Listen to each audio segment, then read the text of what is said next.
근데 이제 이 시점에서 통신선 다시 복원하고 또 정상회담 얘기 새로 나오고 이렇게 하는 이유가 뭘까? 그러면 잘 돼 가던 게 하노이 북미 정상회담이 어그러지면서 남북 관계도 같이 어그러졌고 그 뒤에 뭐 살짝 냉온탕을 오가면서 한 상당 기간 얼어붙어 있었거든요, 남북 관계가. 그러면 북측이 왜 저러지? 지금 시점에서 이거 이유가 뭘까? 이런 의문이 그 다음에 나옵니다. 혹시 뭐 세간에는 일부 언론 보도에는 뭐 식량난이 다급해서 뭐 달라고 그러는 거다, 뭐 무슨 코로나19가 겉으로는 확진자가 없다고 얘기를 하지만 내부적으로 심각해서 어쩐다, 뭐 온갖 해석들이, 혹은 뭐 심지어 바이든 행정부에서 뭔가 사인이 갔다, 뭐 이런 얘기도 억측도 나오고 추측만 난무하고 있습니다. 네 분 보시기에 북한이 하필이면 오늘 아침에 통신선을 복원을 하고 이렇게 나오는 이유가 뭘까? 북한 사정이 뭐 있는 걸까? 이게 지금 시청자 게시판에도 그런 질문들이 많이 올라오고 있거든요. 이번에는 이종석 장관님부터 먼저. 그래서 저 북한 입장에서 한번 얘기해 보겠습니다. 제가 북한의 김정은 위원장은 아니지만 감정이 연구자로서 한번 다시 한번 또 이제 빙의해서 얘기를 해보자면, 김정은 위원장은 아버지 김정일 위원장하고 다른 것 같아요. 가장 다른 것은 뭐냐면 아버지는 군대를 중심으로 나라를 갖다가 통치하고 거기서부터 자기의 정통성을 계속적으로 그 나름대로 확인받고 싶어 했고 이랬어요. 그러다 보니까 김정일 시대에는 우리가 선군 정치라고 표현하는데, 선군 정치라는 것은 북한의 헌법에도 노동당 규약에도 북한의 사회주의 정치 방식은 선군 정치다 이렇게 표현했습니다. 그런데 그 아들 김정은은 이제 자기가 권력이 강화된 다음에 2019년 이후에 들어와가지고 2018년부터 나타난 현상인데, 나의 정치 방식은 선군 정치 아니고 선군 정치 다 빼버렸습니다. 인민대중제일주의라는 것 자체가 김정은 시대의 북한의 통치 방식입니다. 다시 말해서 북한 헌법이나 노동당 규약도 다 바뀌었습니다. 자, 그럼 인민대중제일주의가 뭐냐? 경제적으로 하여튼 주민들을 잘 먹고 잘 살게 하는 데서부터 자기의 정통성을 자기가 계속적으로 축성해 나가겠다는 뜻이거든요.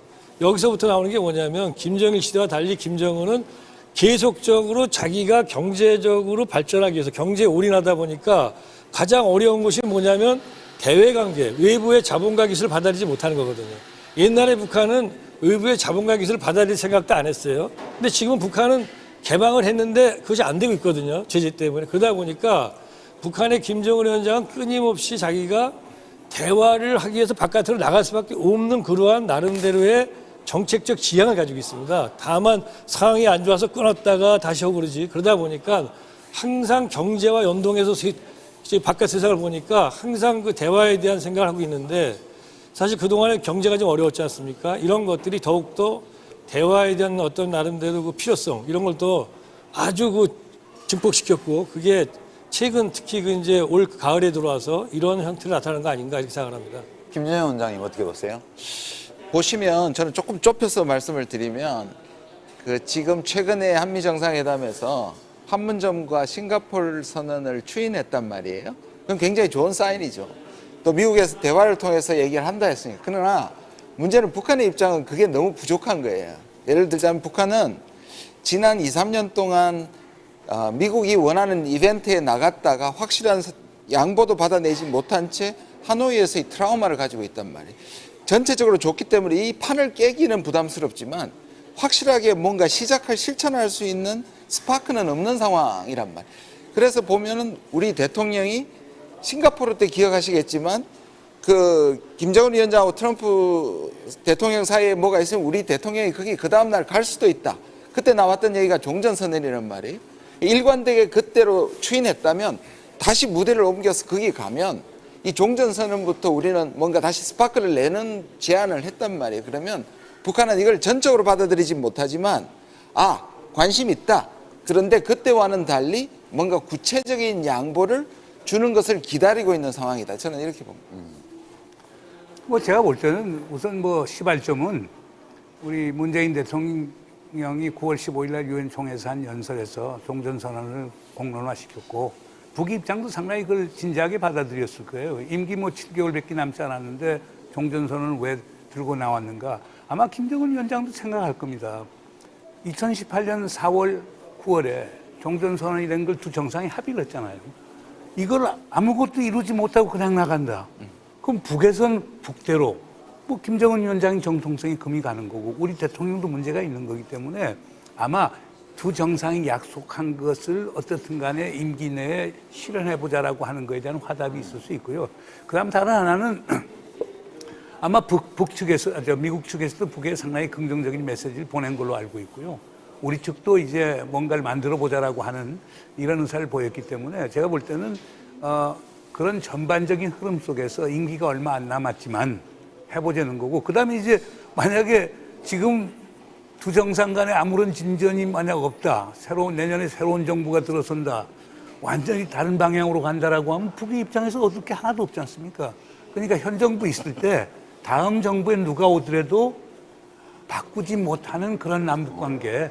그걸 2007년에 그걸 북에서 학습한 것을 지금 늦게 깨달은 것 아닌가 생각이 됩니다. 근본적인 이유나 원인은 경제난이라고 생각합니다. 내부 경제난인데 이 내부 경제난을 풀 수 있는 것은 결국 남북 관계를 다시 복원하면서 평화 분위기가 보장이 되면은 유엔의 대북 제재도 조금 완화될 수 있고 그것도 그 과정에서 북미 관계를 새로 또 설정할 수 있는 가능성이 있다.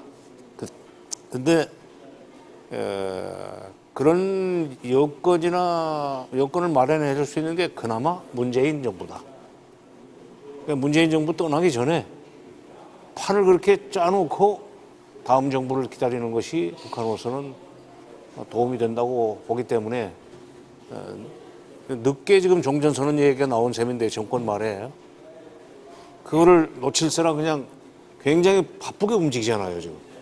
김여정이 움직이고 김정은이 직접 나와서 통신선 복원을 선언하고 하는 거 보면은 우리 정부가 이제 거기에 발 맞춰서 얼마나 적극적으로 준비하느냐에 따라서 연내에 뭐 정상회담도 가능하고 뭐 종전선언이 그렇게 쉽게 되지는 않겠지만은 종전선언을 할 수 있는 다음 정부에서라도 할 수 있는 기반은 구축해 놓을 수 있을 것 같습니다. 근데 여기서 상당히 이상한 부분이 하나 있어요. 자, 북에 뭐 코로나가 없다고 얘기하지만 제가 알기에는 미국 측에서는 한 200만 도즈 정도 파이자하고 모데르나를 북에 양자 제공하겠다라고 하는 걸 북에서 거절한 걸로 알거든요. 가비에서 300만 도즈 낸다는 것도 거절하고 다른 나라에 먼저 배포하라고 그랬고 그 다음에 뭐 작년부터 중국에서 계속 북한에 이제 식량 원조하는 것도 제가 알기에는 지금 대련에 11만 톤 그 북에 가는 식량이 아직도 그냥 보관 중인 걸로 알고 있거든요. 그래서 이런 거 보면 약간 헷갈리는 부분이 있어요. 그러니까 아까 말씀대로 우리 정 장관님 말씀대로 북에서 지금 경제난 심각하고 코로나 문제가 있고 그다음에 식량 문제 있고 이런 상황이라고 하면은 북이 확 나와야 되는데 또 사실상 지금 객관적 팩트들을 보면은 아직 단동 중심으로 해서 북중 경제 북경지는 열지 않았단 말이에요.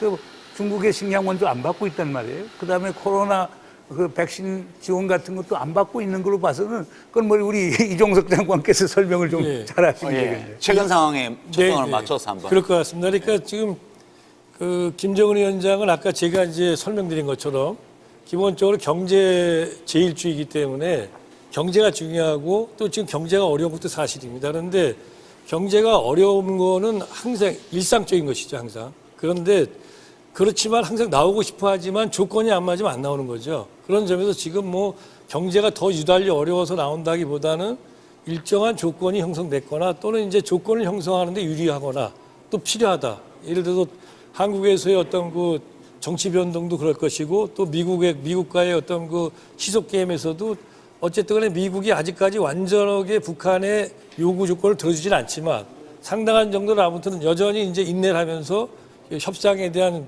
조건 없는 협상을 얘기하고 있지 않습니까? 이런 것들이 작용하면서 특히 이제 문정인 이사장 말씀하신 그 백신 이런 것들도 어떻게 본다면은 북한은 뭐 백신을 짧게 북한 인구가 2,500만 명입니다. 그러니까 예를 들어서 거기에 걸맞는 정도의 대규모 백신이 아마 미국에서 만든 걸 원할 가능성이 큰데 그런 게 들어간다든가 이런 형태를 원할 수 있을 것 같아요. 그렇지만 짜자분하게 하는 건 아마 별로 큰 도움이 안 된다 싶어서 안 받고 있는 것 같은데 전체적으로는 백신 문제도 이제는 방역을 저런 식으로 무조건 국경을 봉쇄하는 것 갖고는 안 된다라고 지금 생각하는 것 같고 그러다 보니까 방역에 대해서도 일종의 어떤 그 전환점을 맞고 싶어 하는 것 같습니다. 이런 것들이 결국은 이제 북한이 대화에 나오는데 좀 어느 정도 영향을 미치고 있는 게 아닌가 싶습니다. 김정은 국무위원장의 이 보건과 방역에 대한 지식 이런 것이 이제 어떤지 모르겠어요. 정보가 없어서 모르겠는데 저는 이제 이게 혹시 방역과 관계가 있나 지금 이렇게 다시 대화로 나오는 게 그 의심을 개인적으로 좀 했어요. 왜냐하면 이제 북한은 방역을 뭐 방역 당국이 있긴 한데 지금 보면 봉쇄해놓고 지키고 있는 거잖아요. 객관적으로 보면. 근데 우리가 지난 2월 이후에 시작된 이제 세계적인 사태를 보면 초기에 봉쇄에 성공했던 나라들도 피해가지 못했어요. 초기에 완전히 대유행이 시작된 나라들은 백신 접종을 일찍 시작을 해서 접종률이 올라가서 지금 확진자 수가 그때보다는 줄었고 지금 영국이 뭐 접종률 60%대 있는데도 지금 3만 명씩 나옵니다. 이게 어느 나라, 뉴질랜드, 싱가포르, 베트남 이 얘들을 보면 초기에 엄격한 통제로 코로나19 확산을 막는 데 성공하는 것처럼 보였던 나라들도 결국은 대유행을 피해 나가지 못한다는 사실이 다 드러났거든요. 한국이 그나마 대유행은 통제를 좀 하면서도 백신 접종률을 빨리 높여가고 있는 나라인데 이거를 넘어가려면 백신 접종 없이는 못 넘어간다는 게 100% 확실하거든요. 그럼 이 과학적인 사실에 대해서 북한 쪽 당국이 자체 백신 생산은 못하고 그럼 언제까지 봉쇄를 할 거냐. 그 세계적 유행이 지나도 봉쇄를 풀면 그때 유행이 시작될 거라고요. 이게 만약 이러한 과학적인 이 전염병에 대한 과학적 인식에 도달했다면 인민들을 살리기 위해서라도 지금이라도 대화를 해서 5천만 회분만 받으면 되잖아요. 간단하게 주사기하고. 그게 동기가 아닐까 저는 그런 계산 했다고 저는 봅니다. 예. 왜냐하면 그동안에 북한이 러시아제 스푸트니크도 싫다. 그 중국제 뭐 시노백인지 그것도 싫다. 예. 아스트라제네카도 신통치 않다. 결국 남는 것은 모더나 뭐 화이자 미제밖에 없어요. 모더나는 화이자는 받겠다는 얘기는 안 했어요. 그러나 지금 뭐 러시아제도 필요 없고 중국제도 필요 없고 뭐 저기 영국제도 필요 없다. 그 얘기는 미국 거는 주면 받을 수 있어.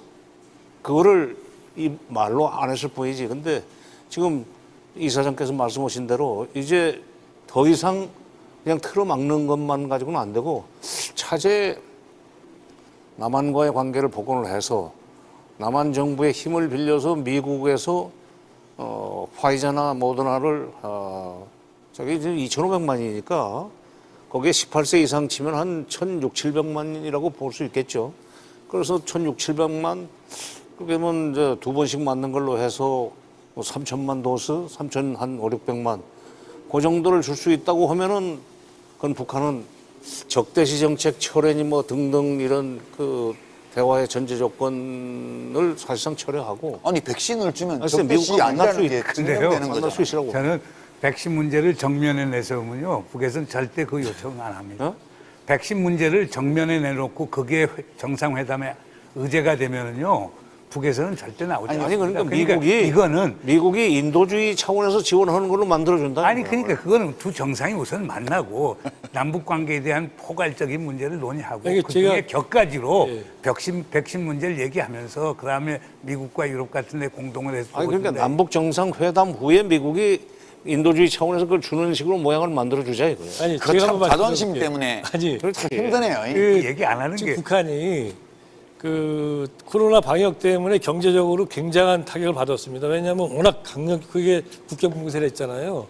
그래서 아마 이제는 방역 정책의 전환을 필요로 하는 것 같아요, 느낌에. 그러다 보니까 방역 정책의 전환이라는 건 결국 위드 코로나고 그다음에 북한 정권이 굉장히 국제사회의 어떤 동향에 민감합니다. 특히 과학 동향에도 민감하고요. 이게 다 알고 있죠. 위드 코로나도. 그러다 보니까 아마 그럴 나름대로의 생각과 준비를 하고 있는데 대화가 이루어지면 남북 대화가 이루어지면 그러한 지금 우리가 얘기하고 있는 백신과 관련된 협력이 있을 거라는 거는 북한도 잘 알아요. 그러니까 뭐 우리가 여기서 어떻게 해주고 저렇게 해주고 이런 얘기할 필요도 없고 그건 당연히 가장 서로 모양새가 되는 수순으로 가장 서로 이제 그야말로 체면도 서로 갖다가 세워주고 또 한편 우리도 필요로 하는 기본적으로 북한의 위협이나 또는 비핵화 협상과 연결될 수 있는 고리 잡고 뭐 이런 것들은 아마 제가 볼 때 결국 대화가 이루어지고 그렇다면은 그런 수순으로 가지 않겠나. 그 과정에 북한의 전략적 변화는 방역 정책의 변화가 어쩌면 있지 않겠는가. 이것만 아마 그러니까 우리 유시민 이사장께서 말씀하신 대로 지금 우리 곧 이제 집단 면역이 다 되잖아요. 예. 70% 이상이 되니까 북에서 그래서 나오는 걸런지 모를 거예요. 근데 여하튼 과학은 과학이니까 아무리 뭐 북한의 사회주의가 진짜 사회주의인지 아닌지 알 수 없지만 여하튼 뭐라고 얘기를 하든 간에 과학은 과학이거든요. 그래서 저는 북한 지도부가 이 지금 코로나19와 관련돼서 지난 2년간 널리 인정된 과학적 사실에 입각해서 그 자국 인민들을 보호하기 위한 백신 지원을 받아야 된다고 생각하고요. 이거를 전면에 내고 하는 게 이제 자존심 상하고 체면에 깎이는 일이기 때문에 종전선언이라든가 이런 좀 거시적인 주제들을 가지고 하면서 부속 합의로 이제 방역 협력도 한다든가. 아니 슬그머니 슬그머니. 아 예. 저는 아까 우리 문 이사장님께서 약간의 미스테리한 링크들이 있어요. 저는 그 중에 하나라고 생각하는데 저는 만약 백신이라든지 경제 문제를 해석하게 되면 어떤 현상이 일어나냐면 북한에 어쩔 수 없이 나오는 거라는 해석을 이제까지 했었고요. 근데 북한의 지난 2, 3년간의 김정은의 자세는 비본질적인 걸 통해서 본질적으로는 안 간다 그랬어요. 그러니까 본질적인 걸 전제로 한 비본질은 가는 거예요. 그럼 무슨 말씀이냐면 저는 종전선언이나 체제 문제가 본질적인 거고 이것이 풀어질 때 백신이나 경제 문제는 받지만 경제 문제를 건수로 그쪽으로 가지는 않는다고 생각하기 때문에 저는 슬쩍 넣었다기보다는 여기서 종전선언과 체제 보장은 여전히 중요하다. 이 부분이. 그래서 그러니까 예, 제가 예. 그러면 논의를 좀 더 진전시키기 위해서 그러니까 저처럼 이렇게 잘 모르는 사람이 하는 생각인데요. 그러면 아까 지금 김준영 원장님 말씀이 중요하다고 보는데 하여튼 본질적인 게 체제 안전 보장 예, 예. 그다음에 미국의 적대적인 행위 미국에 대한 두려움에서 벗어나서 뭐 자기 살고 싶은 대로 안전하게 살겠다는 거 아니에요? 근데, 그리고 이제 그 권력 집단 입장에서 보게 되면 권력의 안전도 지켜야 되고 그게 이제 그쪽의 요구인데 하노이 문제는 하노이에서 깨질 때 했던 말이 그때 있습니다. 북에서 영변 핵단지를 다 불능화 폐기하고 네. 그 대신에 유엔의 제재 결의안 중에서 비군사적인 분야, 민생 분야와 관련되는 몇 개를 해제해 주라. 5개. 예, 그거를 요구를 했는데 트럼프 대통령이 나 사인 안 해 이래서 깨진 거잖아요. 예. 그리고 영변은 뭐 별거 아니야 이런 식으로 얘기를 하고 했는데 그럼 북한이 다시 지금 북미 관계가 어그러지면서 남북 관계도 같이 얼어붙었어요. 네. 그럼 결국 북미 관계가 풀려야 본질적인 데 다가갈 수 있다는 얘기인데 예. 그러면 바이든 대통령하고 김정은 위원장 사이에 뭐가 우리 모르게 왔다 갔다 했나 혹시? 이런 의심을 해볼 수 있죠. 네, 그래서 지금 사람들이 이런 일들이 있으면 질문하는 게 뭐냐면 물밑에서 뭐가 있었겠지. 그러니까 근데 제가 아는 그거는 아니고요. 오히려 이제 그 스파크를 내기 위해서 하는데 하노이 실패했을 때 북한이 한 말이 있습니다. 원래의 교환 조건은 경제 제재 완화와 비핵화가 아니었다. 체제 보장과 이 비핵화였다. 네. 그래서 근데 미국이 준비가 안 된 것 같아서 그걸 내밀었다. 근데 우린 다시 돌아간다 했거든. 그게 무슨 말씀이냐면 북한도 김정은도 아는 게 뭐냐면 자기들이 해야 되는 부분은 주로 앞부분에 있어요. 뭐 영변 포함해서. 미국이 해줄 수 있는 건 대부분 뒷부분에 있습니다. 그런데 적어도 그것이 당신을 믿을 수 있을 만큼의 몇 가지 보정 수표를 원했던 건데 그게 하노이 싱가포르에서 2개가 나왔어요. 하나는 한미 군사훈련 중단. 그다음에 종전선을 둘 이면 합의를 했죠. 근데 이 2가지가 제대로 안 지켜졌단 말이에요. 그래서 우리 대통령이 가서 그러면 하나 더 얹은 겁니다. 그게 영변하고 그 제재 그거였거든요. 이 3개가 지금 다시 확인하고 싶은 겁니다. 그래서 저는 조금 너무 들어간다고 얘기할 수도 있는데 바이든이 그러면 싱가포르를 추인했는데 겉으로 밝혀진 세 가지만 추인하는 거냐? 종전선언과 한미 군사훈련도 그것까지 추인하는 거냐? 트럼프가 약속한 걸 그건 좀 테스트하는 면이 충분히 존재한다고. 제가 잠깐 말씀드릴게요. 아니, 마음대로 말씀하세요. 예. 저는 질문을 했고 이제 저는 우리가 좀 글쎄 이거 제가 또 틀릴 수도 있습니다만은 우리가 오해해서 안 되는 거는 북한이 나는 제재 완화 아니고 체제 안전 보장을 해달라는 거야 이렇게 얘기하는 거에 대해서 그걸 믿으시면 안 됩니다. 그건 아니고요. 아까 제가 말씀드렸잖아요. 김정일 시대는 성군 정치다. 김정은 시대는 인민대중주의, 경제제일주의입니다. 무슨 얘기냐면 김정은 시대의 체제 안전보장은 군사적인 안전보장이고 정권보장이었어요. 김정은 시대 최대 그 적대시 정책의 핵심은 제재입니다. 경제제재. 김정은이 지금 원하는 거는 제재 완화입니다. 다른 뭐 체제 안전보장 같은 것도 들어가지만 그거는 이 국면에서 자기가 체제 안전보장을 얘기 안 해도 따라간다는 걸 알고 있어요. 이게 안 되는 거죠, 지금. 그러다 보니까 지금 전에도 처음에 이제 김정은이가 그런 얘기 했습니다. 북한한테 이제 미국한테 제재 완화 해달라니까 미국이 네가 제일 아픈 데가 제재 완화구나 하고 더 눌렀단 말이죠. 그러다 보니까 나는 그따위 제재 완화 따위는 얘기 안 하겠다. 그 얘기는 역설적인 반어적인 표현이에요. 진짜 하고 싶은데 해봤자 더 누르니까. 그래서 우리가 오해하면 안 되는 게 지금도 현재 이 한반도의 새로운 국면이 정말 제대로 된 지속 가능한 평화 증진을 연결되려면은 북한의 비핵화와 제재 완화가 맞교환된 어떤 나름대로의 합의나 협상이 이루어지지 않으면 종전선언이 뭐가 해봤자 소용없습니다. 또 끊어지니까. 그래서 결국은 중요한 거는 제재 완화와 마지막에 가면 연결되게 돼 있다. 그거는요. 북한의 워딩이 이거거든요. 공식적인 워딩이 어떻게 되냐면 우리의 생존을 위협하고 우리 인민의 발전권을 저해하는 적대시 정책을 해소하지 않고는 우리는 대화의 장에도 나오지 않겠다라고 한 거란 말이에요. 그러면 여기서 우리의 생존을 위협한다라고 하는 것은 바로 뭐냐? 결국에 한미연합군사훈련, 미국의 전략무기의 한반도 전진 배치, 그리고 종전선언부터 시작해서 북미관계 정상화 이런 것들이 들어가겠죠. 두 번째, 우리 인민의 발전권을 저해하는 적대시 정책은 바로 제재란 말이에요. 그러니까 이 두 가지가 같이 가는 거예요. 근데 어느 하나만 있는 게 아니고. 강점은 후자에 있는 겁니다. 지금은. 아니, 지금 그래서 우리 전자는 정부가 중요하죠. 예. 지금 우리 정부가 미국하고 계속 지금 협상을 하고 하는 것은 제가 알기로는 세 가지인 것 같아요. 하나는 유엔 안보리에서 대북 제재를 포괄적으로 해제하는 방법에 대해서 좀 건설적으로 논의하자.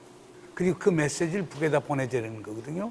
그건 아까 우리 유시민 이사장께서 얘기한 그 2016년 이후 유엔 안보리 채택한 5가지 제재 결의안 중에서 민간 경제와 민생과 관련된 부분에 대한 해제. 그럼 그런 것들은 결국에 뭐 들겠습니까? 가령 그 정제유 들어가는 거 지금 1년에 50만 배럴로 이렇게 제한시켰는데 그거 풀어주는 거, 뭐 수산물 수출하는 거, 섬유 수출하는 거, 뭐 석탄 같은 거, 광물질 수출하는 이런 것들이 포함이 되는 것들이 이제 하나가 있겠죠. 두 번째 우리 정부가 생각하는 거는 대통령이 유엔에서 얘기하신 종전선언에 종전선언은 왜 필요하느냐면 이건 상징적이고 정치적인 거예요. 종전선언을 3자 또는 4자가 채택함으로써 비핵화를 추동하고 그리고 한반도 평화체제 그리고 이와 동시에 북미 관계 정상화를 추동하는 수단이거든요. 일종의 유수 효과예요. 그거하고 세 번째로 아마 우리 정부가 역점을 두는 건 그걸 거예요. 개성 금강산 포함해서 현 정부 임기 끝나기 전에 좀 가시적인 남북 협력이 이루어질 수 있도록 하자. 그거에 대해서 미국이 좀 엔도스 해달라. 미국이 지지를 해달라. 아마 제가 볼 때는 이 세 가지일 거예요. 아마 계속 지금 노규덕 본부장이 아마 이건 갖고 이제 미국을 설득하는데 그러나 제가 여러 경로를 통해서 들은 것 중에 하나는 뭐 성킴 대사가 그 러글로프 전 얼마 전에 그 러시아 외무 장관이 한국으로 왔었거든요. 소위 그 북핵 협상도 수석 대표이기도 하는데 그쪽을 통해서도 메시지를 보냈고 중국 정부를 통해서도 북에다가 메시지를 보내서 대화에 나오면은 제재 완화까지도 논의할 수 있다. 미국 정부는 공식적으로는 부인하긴 했지만은 이런 긍정적인 메시지가 평양 쪽으로 들어간 걸로 알고 있습니다. 그래서 김정은 위원장이 소위상 우리 남북 관계에 대해서는 긍정적으로 미국에 대해서는 비판적으로 얼마 전에 이제 그 최고인민회의에서 얘기를 하긴 했지만은 아마 그런 일련의 움직임 속에서 북이 나오는 것 아닌가 이렇게 생각이 됩니다. 거기에 또 하나의 사실 미스테리한 부분이 하나 있긴 합니다. 뭐냐 하면 종전선언에 물론 아까 말씀하신 것처럼 저는 이 제재가 역시 제재든 체제 보장이 아주 중요한 부분이고요. 그 부분을 분리해서 말씀드린 건 아니고요. 근데 만약에 종전선언을 그냥 북한도 크게 중요하지 않게 생각했다면 저는 오히려 지금 종전선언을 미국하고 한국이 해석하는 게 완전히 다르거든요. 우리 대통령과 지금까지는 뭐냐면 정치적 선언이고 출발점이 있다고 보는데 그때 당시에도 트럼프 대통령이 이면에 사배하고 돌아갔을 때 반대했던 이유가 바로 미군 철수하고 미국은 연결시켜버리는 정전체를 무너뜨리려는 북한의 꼼수를 트럼프 대통령이 속았다는 것이 여론 때문에 못 들어준 거거든요. 그러면 이번에 근데 김여정이 내 얘기 속에 미군 철수를 넣어버렸어요. 우리한테서 약간 곤란한 상황이다. 뭐냐면 봐라 미국 쪽에서 보면 나 아니라고 얘기했는데 미군 철수하고는 관계없다고 했는데 지금 김여정의 얘기는 결국 종전선언이 미군 철수하고도 관계 있는 거 아니냐. 저는 그걸 알면서도 집어넣은 이유는 한국이 그 어려움 속에서도 미국을 설득해낼 수 있는지 2018년에 중재 역할에 제대로 된 걸 할 수 있는 것인지 우리도 테스트하는 지금 사실 저는 이렇게 확 열렸다고 보기보다는 하노이에서 실패에서의 북한은 우리가 제대로 미국을 설득 못 시켰다는 부분을 얘기하고 있기 때문에 우리가 미국을 이 부분에서 설득시킬 수 있느냐를 보고 있다. 그래서 그 장애물을 넘지 않으면 쉽지 않을 수도 있다. 문제는 저는 그렇게 생각합니다. 아니 이제